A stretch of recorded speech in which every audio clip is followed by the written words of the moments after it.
Mikel Laboak eta beste hainbatek gure kantutegi tradizionala itzalpetik ateratzeko egin zuten ahaleginaz aritu gara.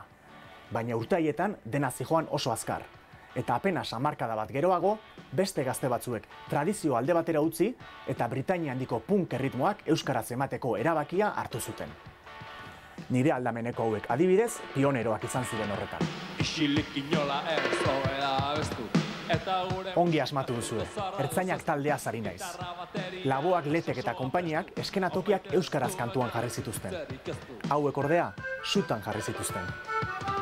Kaixo lagun guztiak gara ertzainak, basoan ardoa eta labean kastainak, batzuk porraz berotzen dizkigute gainak, musika zoztuko dizkiego zainak, gorko lokatu du edo nola, zitan trajedunak ez ezkigo jola, mozkortzeko boka, oien Coca-Cola, zuek porratzeko, gure rock and rolla, gurekin nahi baduzu, izan ezkapina, obertsina batekin, torri bazina, mundu alitzateke, egon gaizikina, elkarrekin oean, izango agina. Euskal taldeetan, talde oso garrantzitsu bat. Dakaten martxa hoi, ez dakit da, rei eskaur, dantzatzeko eta orduan postu duten zaitu. Horre 80. hamarkadan eta zituen disko oso on batzuk, ez? Ditut kasete batzuk eta abesti mitiko batzuk eta...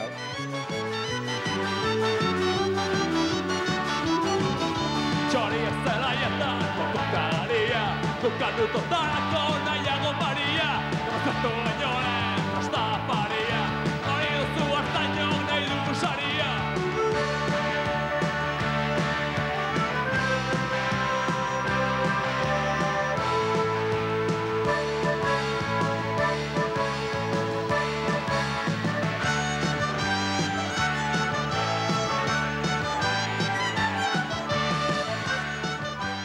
Laurogeiko hamarkadako rock eszenan ezinbesteko tokia dauka. Mundua zabaldu egin zen, ez?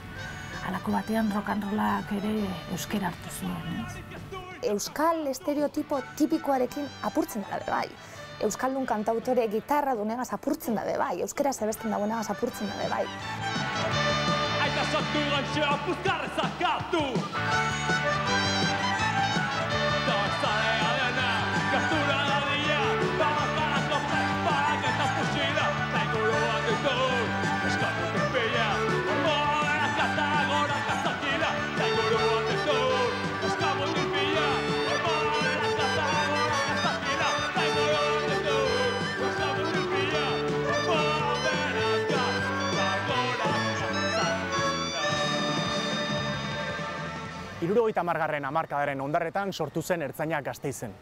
15 urteko ibilbidean zehar, kantu eta disko gogoangarriak utzi zizkiguten, eta belaunaldi baten sentimentuak ezin hobeki islatu zituzten. Ordura arte, erdera hutsean entzun zitezkeen erritmoak, jarrera oldarkorrekin uztartu zituzten gazteengan pasioa sortuz. Nola aldatzen diren gauza, nola aldatzen diren gauza, nola aldatzen diren gauza, kamarada! Nola aldatzen diren gauza, nola aldatzen diren gauza, nola aldatzen diren gauza, kamarada! Taldea 1978 inguruan sortu zen arren, lehen diskoa grabatzeko desente itxaron behar izan zuten. 1984 arte hain zuzen. Lehen diskoark ordea segituan jaso zuen entzuleen onespena.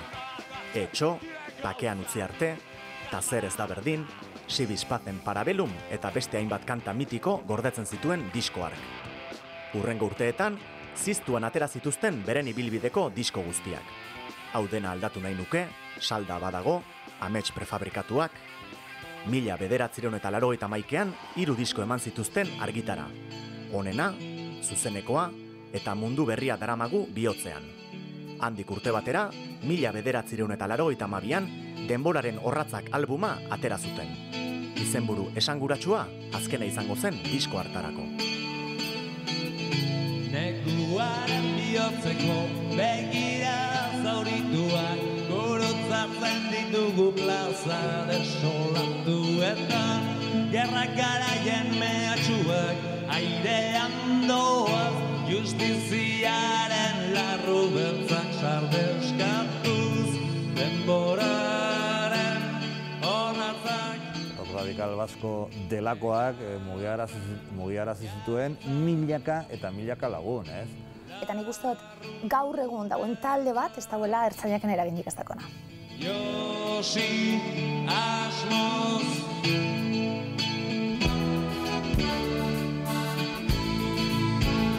ez dago eskubiderik aurretan nintzen denik goseak gerraren lautada. Nolatan hasi ote zen Gasteizko punk talde bat euskaraz abesten. Guk ere gure buruari galdera bera egiten diogu. Eta hona etorri gara Bilbora, hemen eta ez Gasteizen bizi baitira Josu eta Gari. Nola kurretze zaio Gasteizko punk talde bati garai hartan euskaraz abestea?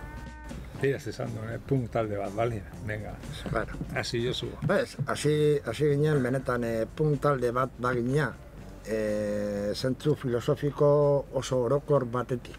Garbi geneukan gauza bakarra hasiera batean taldea sortu zanean, Xabier Montoya eta neure eginkizuna izan zan ura. Izan zan oso klaru genukan hori eskueraz izan behar zala. Eta zergatik, oso erreza da, ez zegoelako. Ez pentsa euskaragatik eta Euskal Herria salbatzeagatik hasi ginela euskaraz kantatzen. Naiz eta agian ere horregatik izan. Eta jendean erreakzioa zerbait berria zan? Oso ona egia zan. Naiz eta gure lagun askok eta galdetzen zigutela, oie, ¿por qué no cantáis en castellano? Eta gu beraiekin erderaz, ari ginen egunero tabernatan eta ez dakiz zer. Pues ¿por qué no? Ulertzen. Gure lehenengo zaletuak, honeko ondo daki, gehienak, lau salbuespen kenduta, erdaldunak ziren.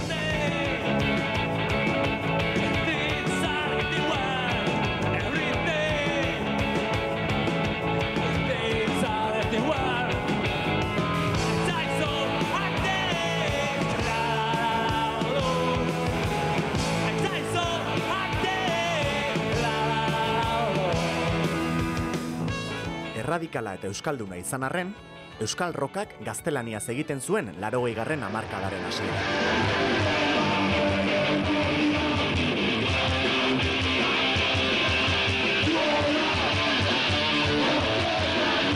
Gasteizen, esaterako, Zikatriz talde ospetsuak ere gaztelaniaz kantatzen zuen. Huraxe zen giroa. Ertzainak testuinguru horretan sortu zen, eta taldekideetako batzuk euskaraz ez zekiten arren, euskaraz jardun zuten. Bai, oso polita da, baina pixkat ez horregatik. Tito, zer? rock'n'rollak dirua ematen du. Ta zer ez da berdin. Nik enkargatua izan putazade batzuk ezerik gara. Eta horren Gasteizen, hiri erabat erdaldun batean, ez? Gasteizko aldezarrean sortzen da talde bat, bere buruan eredu modura de Clash daukana, laukote sendo bat. Garaitu edo konkistatu zen beste territorio bat izan zen, oso garrantzitsua erakusteko euskaraz ere punkia egin zitekeela. Rip, kortatu, Zikatriz, guztiek erderaz abesten zuten. Eta guk erakin hainbat kontzertutan parte hartu dugu, eta gu geunden beti sentitze ginen sarritan, ez, en tierra de nadie. Gasteiz... Alternatibotasunaren erreinua zan. Alternatiba guztiak, eta nik uste dute garai hartan... Mirakula hori izan zan. Gasteizen, horrelako provintzia baten... vanguardia. Hori da. Hori zan, vanguardia. Horako mugimendu bat. Gaztetxeak, ez dakiz zer. Alabedi irratia. Alabedi. Gauz pila bat.